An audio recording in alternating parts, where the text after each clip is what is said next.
एक क्षत्रिय राजा जो देववंश समधे हो गए हैं, उनको छोटा सा एक बालक और उसकी माँ थी। ऐसे समय में अवसर पाकर पूर्ववैरी रुबिक नामक सावंत राजा ने उनसे राज छीन लिया। ऐसे में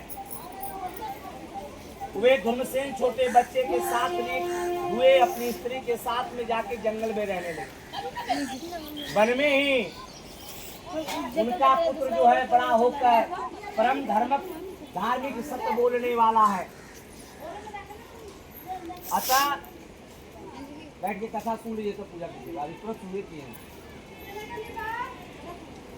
एक लाइन पार हुआ है लेकिन हम फिर से कर रहे हैं। अच्छा तो लीजिए आप।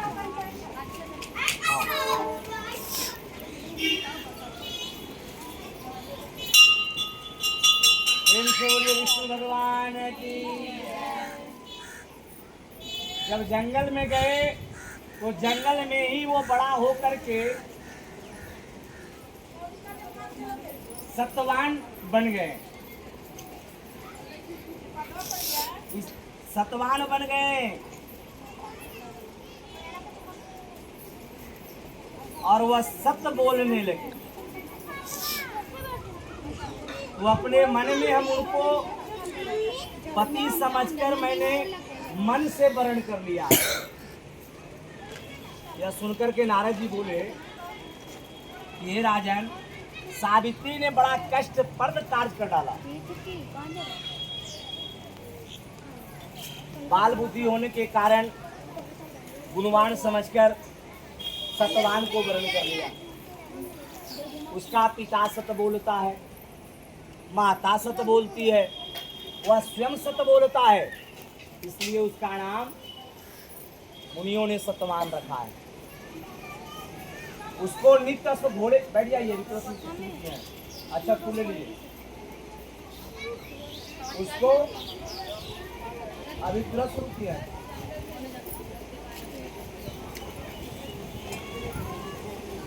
उसको मुनियों ने सत्यवान रखा है। उसको नित्य स्व घोड़े प्रिय हैं। वह मिट्टी का घोड़े बनाया करता है, चित्र पर भी घोड़े लिखा करता है, इसे उसे चित्रावश भी कहते हैं। सत्यवान दान गुण और अंतिदेव शिष्य के समान है। ब्राह्मण की रक्षा करने वाला सत्यवादी तथा औषधीवर शिव के समान है। यत्याति के समान, उजियार चंद्रमा के समान देखने में प्रिय लगने वाला, रूप में दूसरे अश्विनी कुमार के समान, धर्मसेन के समान बलवान है। किंतु उनमें एक दोष है, दूसरा कोई नहीं, कि आज से ठीक 1 वर्ष हो जाने पर क्षीणायु से देहांत हो जाएगा। यह बात सुनकर राजकन्या बोली कि राजा लोग किसी से एक बार कोई बात करते हैं, ब्रह्मवेता ब्राह्मण एक ही बार कहते हैं, एक ही बार कन्या दी जाती है। यह तीनों कर्म एक ही बार किए जाते हैं, बारंबार नहीं। दीर्घायु हो अथवा अल्पायु, गुणवान हो अथवा निर्गुण, वर को मैंने एक बार वर्ण कर लिया, दूसरे वर को मैं वर्ण नहीं करूंगी।